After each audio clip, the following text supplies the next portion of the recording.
he would. No, He you're not. told me. He would go to the winner and he'd be like, hey, I volunteered money. It's a basket It family. is. It's a TVM. I agree. I agree. Let's vote for Overman and Bass. Oh, my Alright. What if I, since you don't want to wear it, just donate it to $1? Did you vote for words next to it during I think it'd be the funny to game? see China with that. Oh, that's true. I'm going with you. I'm going with you. I got 7. I feel like he was trying to sweat. I'm going with Alright. Yeah. Alright, today, we got a couple things to go through. Not bad. I just want to make sure that we're comfortable with these. We got to talk about the 6 trig functions today. We've only really talked about the main 3. Those are the ones we kind of covered yesterday and the day before. Actually, Monday. Today I want to cover the other 3 and like why we would have them, because there's no buttons on the calculator that represent them. So I want to kind of show you how that works, why you choose the other functions over, the main ones. We're going to talk about a new term today, which is called a co-function, which we have not seen before. And then we're going to get into the special triangles today, where I'll just kind of intro. You're not going to need to know like a lot of stuff about the special triangles today. Today is just a rough intro. You are going to get homework today. I think it's pretty straightforward. There's one where you have to do Pythagorean theorem. There's a couple where you have to write the 6 trig function values. Some where you have to find a missing number on a triangle. It's not difficult. You may need a calculator if you're going to do the Pythagorean theorem. Other than that, I don't think you'll need a calculator for most of it. It's pretty straightforward from what you see in the picture. But we need to talk about the 6 trig functions first. So I'm going to just put up a triangle up here. Let's say that my triangle is, let's go 15, 20, and 25. So let's say that that's my triangle, and let's put theta. Let's put theta right here. It really doesn't matter where you put it. Okay. And so we're going to do the 6 trig functions. So this is going to be one of our problems that you're going to have, where they're going to ask you to name all the values of the 6 trig functions. All of them. So to do that, we need to know the main 3, obviously. So we got sine, cosine, and tangent. These are the main 3 trig functions. We should be really comfortable with those 3. Now, the other trig functions are called the reciprocals. Now, what we should know about reciprocals from like algebra 2 days and geometry days, the reciprocal is where you flip a fraction over. That's what the other functions are. The trig functions, the other ones, are just these same values with the fraction flipped over. That's it. That's as simple as I can put it. Now, what most people forget is like what the pairings are, what the names are. Sine goes with cosecant. Cosine goes with secant, and then tangent and cotangent. Make sense? Those are the pairings. Some people are like, well, how do you remember that? How do you know like what the pairings are? Because it seems a little confusing. I know this is going to seem weird. I always match a trig function that starts with an S with one that matches with a letter C. Match one with a C, matches one with an S. I mean, that's it. I mean, an S goes with a C, C goes with an S. That's just how I remember when I look at the first letters. Tangent, cotangent, very self-explanatory. If you get these wrong, there's no helping. But the top 2 are just S and C. They just kind of pair up. So what we're going to do right now for this picture, I'm going to give you the trig function values. So that way you kind of know what they are. Again, how we find the 6 trig functions, we use that little acronym SOHCAHTOA.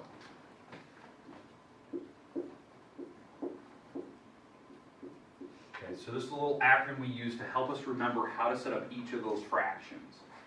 So sine here, sine of theta, and what this is opposite over hypotenuse.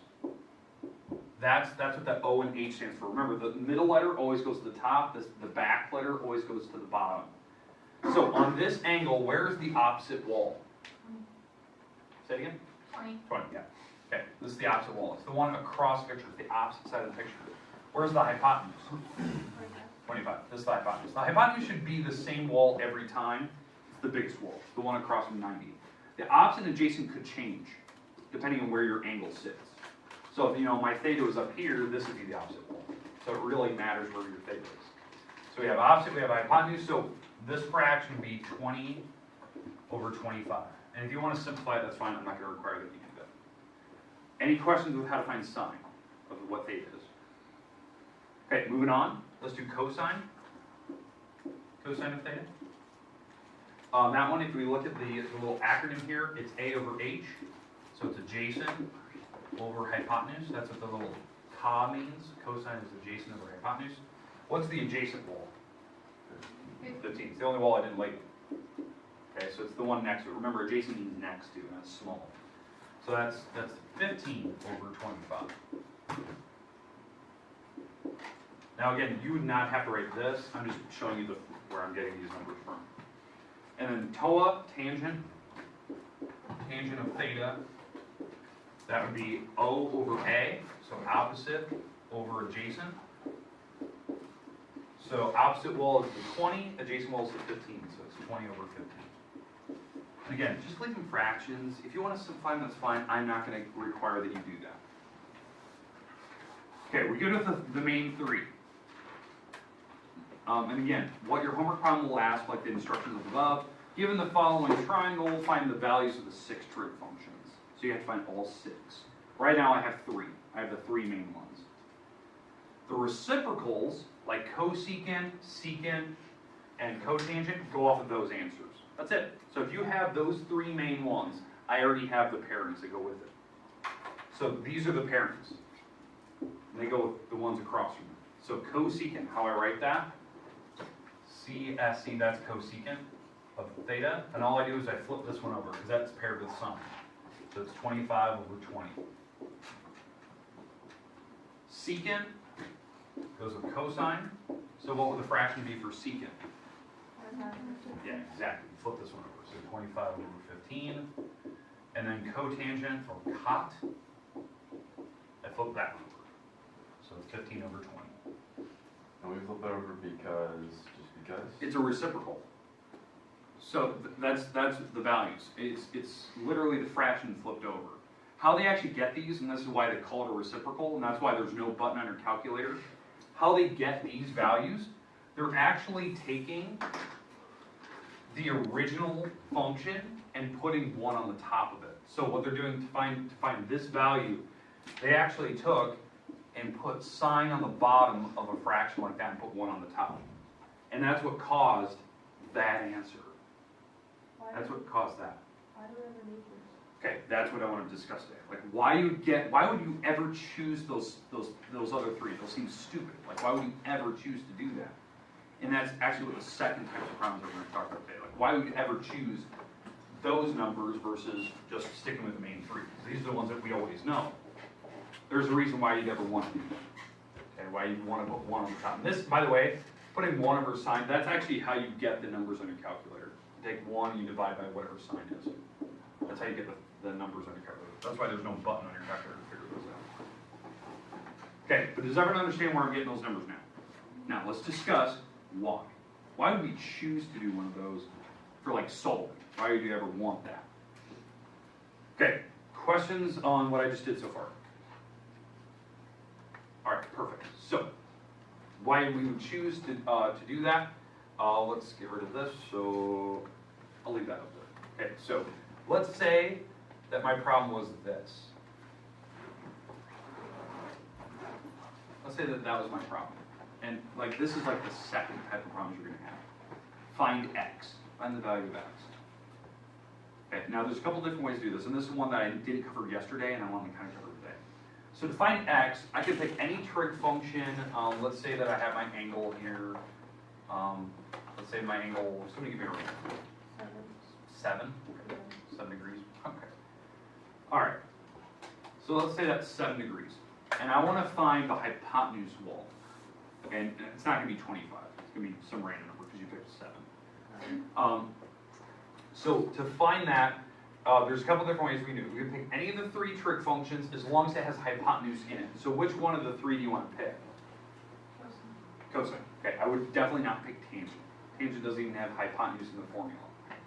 Okay, so we're gonna try to find, so let me get rid of this. So we're gonna try to find cosine. So that's what I heard cosine. So cosine of 7 degrees, and the wall that I'm missing is the hypotenuse. So the x is on the bottom. And we're picking cosine, so it's 15. So it's adjacent over hypotenuse. Okay, make sense? Like what I picked there? Now, why I would ever choose the trig functions, I can find the missing wall, right? I can find the missing wall given an angle, given, you know, this, the set formula. So, this is a problem we did not do yesterday, agreed? All the problems we did yesterday, we always had the x on the top, you had to multiply it across. So to solve this, you could multiply the x across, but does that help you solve for x? No. So that was a weird thing, right? That we didn't have any of those yesterday. You multiply the x across, it doesn't even do anything. You'd have to divide by this thing. I'd have to divide by that, which is a weird kind of random number. So I have to take 15 and divide by whatever the cosine of 7 degrees is. So I'd have to figure out what cosine of 7 is, some decimal in the calculator. Take 15 and divide by that. That will give me x. So does everyone understand how you solve if there's an x on the bottom of your fraction? Now, why would we pick the other trig functions? Why do you ever pick like secant? Because secant is the pairing of cosine, right? It's the reciprocal. So if I actually know secant of 7 degrees, that's actually the flip. It's actually it's the same fraction, it's just flipped over. Now, is my x on the bottom anymore? No, it's not on the bottom. So now I can multiply the 15 across. So 15 times the secant of 7. So if you're lucky enough, and all of you do, you have a Chromebook. You could type that in Google and it would tell you the number. You could type in exactly what you see there. 15 secant 7, hit enter. You wouldn't need to do that weird thing where you divide by cosine.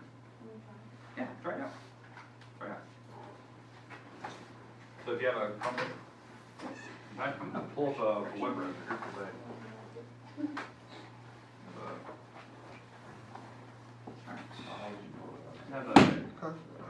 okay, so I'm going to go to, let's make this bigger, let's go to alpha here, you don't need to go to Wolfram,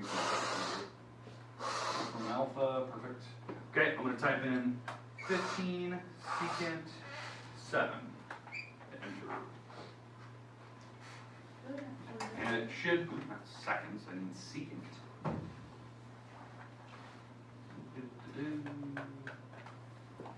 15 secant 7. There. And it gives me my value, which is, what is that number? 15.1. That's not the value Google gives me. What does Google give you? 19.896475. Did you type it in right?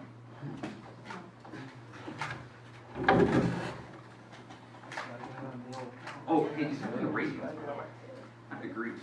Type in 7 radians. Yeah, you should type in degrees after. I didn't have to do that. If you go to Wolfram, you don't have to do that. So, now, why that number makes sense? Why is it 15.11? Why would that be the approximation? The reason why, this is a crazy small angle. That's a crazy small angle. So this angle up here is 83 degrees. And that number, do you agree that 83 is really close to 90? So the number across from 90 has to be really close to the number across from 83. These had to be insanely close together. Because the angles 83 and 90 are really close. It had to be just slightly bigger. Okay, this would be the smallest wall. The one across from 7. Okay, make sense? Like how I did that? Again, if you have a Chromebook, you can type that in. Just be careful, like Cassie, she didn't type in the degree. She just typed in, 15 secant, close parenthesis, and it assumed she wanted radians. So she would have to type in degrees after, just to make sure that it would do degrees. Is it even possible to have a right triangle of 7 degrees? Yeah. You know it. Jeez, it's really tiny.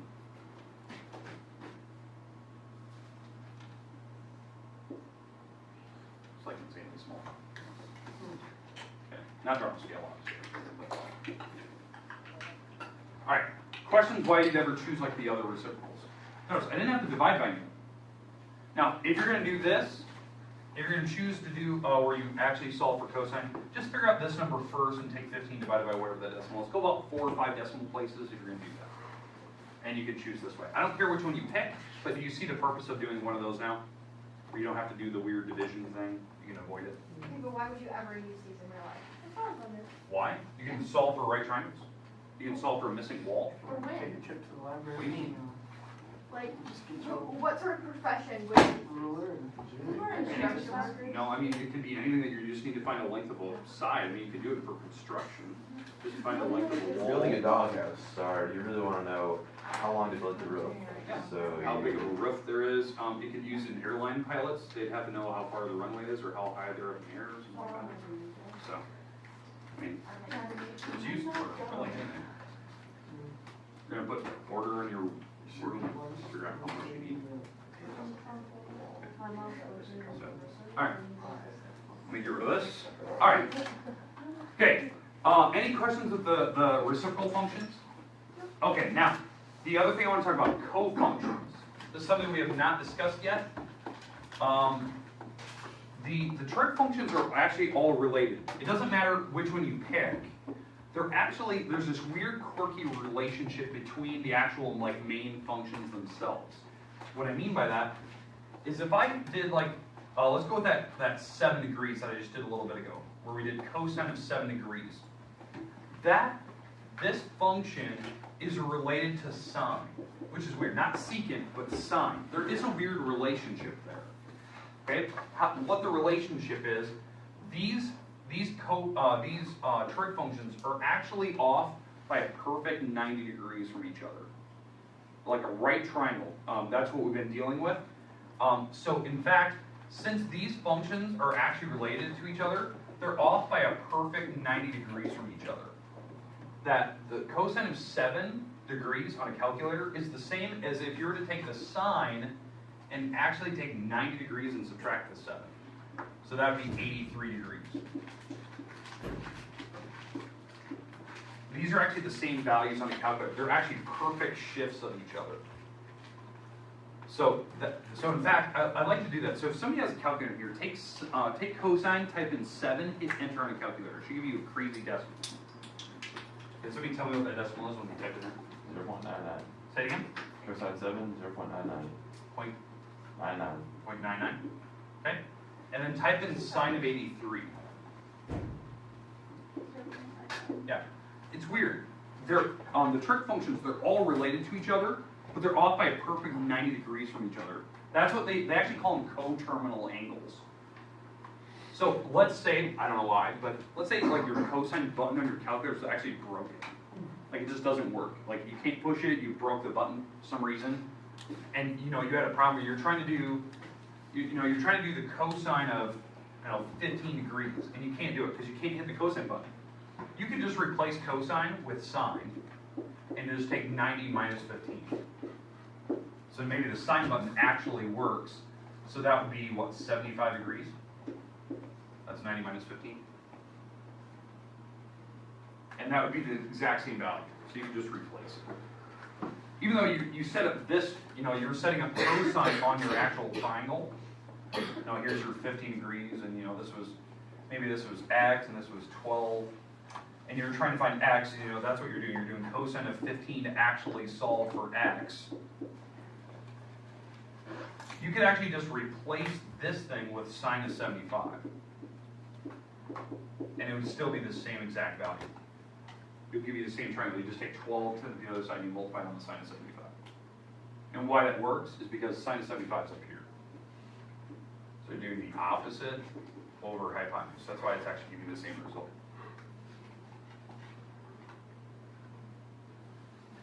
Make sense? Like what those are? They're going to ask you to name a coterminal angle. Like they're going to give you something like this and say, hey, give me the coterminal to that. Oh, okay, well it's sine of 75. If they wanted the coterminal to tangent, let's say that they give you 17 degrees, right? The coterminal angle for tangent is actually cotangent, which is kind of goofy. They're actually like and you take 90 and you subtract that, 90 minus the 17. That'd be, what is it, 72 degrees, 73? 73 degrees? Can't subtract that. And that would be the actual same result on a calculator. All right, any questions with the idea of co-functions, why you'd ever want to do that? Again, I would only use it in case, like, literally my button on a calculator doesn't work. So I just had to replace it. All right, last thing today, special triangles. Last thing.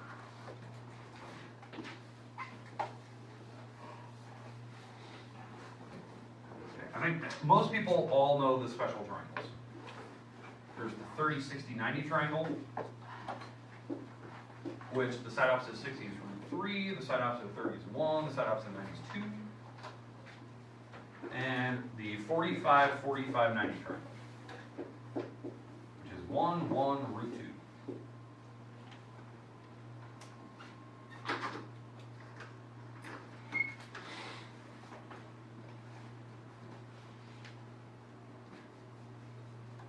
All right, what your book is going to ask you to do, this is going to seem a little goofy, you will not need a calculator for this part.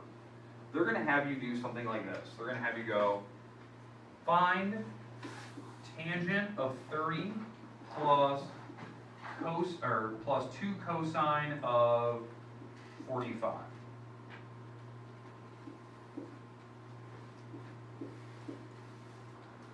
And they're going to ask you to do it without a calculator.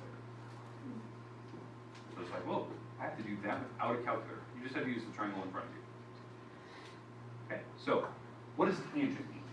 Like, what is the fraction for tangent? Opposite over adjacent, right? TOA, opposite over adjacent. So up here, here's 30 degrees, right? That's 30 degrees because we're doing tangent.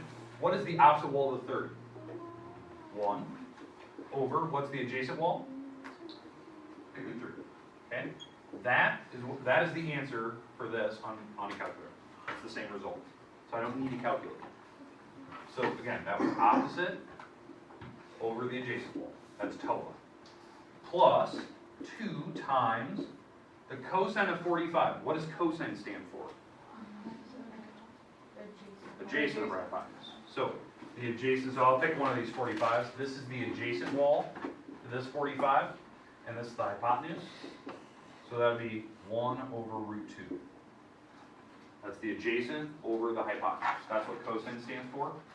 And then all I have to do is add the two fractions together. Well, the trick is, I want to get rid of the square root off the bottom, so I'll multiply square root of 3 to top and bottom, so I get root 3 over 3, because I don't like to have the square root on the bottom. Over here, I'm going to do the same thing. I'm going to multiply the root 2 to the top and bottom, so I'll get root 2 over 2, and I'll take that times 2. So the 2's would actually cancel, and then I just have to add the 2 together. So these 2's would cancel if you actually multiply those. So what I have is I have root 3 over 3 plus a root 2 over 1. How do you add fractions? How do you do it? What? Common denominator. So I'm going to multiply this one by 3. So take the top times 3. Now I can add this across. So my answer is root 3 plus 3 root 2's, all over 3. That's how you add fractions. I didn't use any calculator. I just had to know the rules for, adding fractions. And here's the weird part. Anytime you do like cosines, tangents, sines, and you do these two fractions, the answers always look the same. There's always some version of that. Where they have, root 3's or root 2's. That's all it is.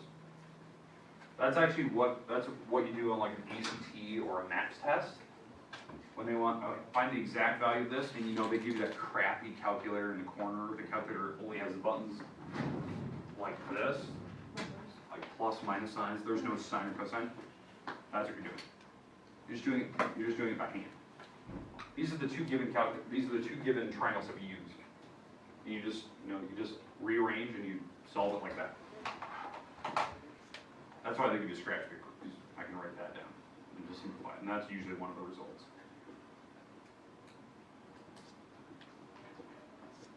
Are we getting homework on that? Huh? We're getting homework on that? Today? Those are kind of the challenge questions. The rest of them are really easy. Those are just kind of a few. Because we're gonna go into that more. That's something we're gonna go into. Okay, here's your homework today. Due on Tuesday. Okay, it is page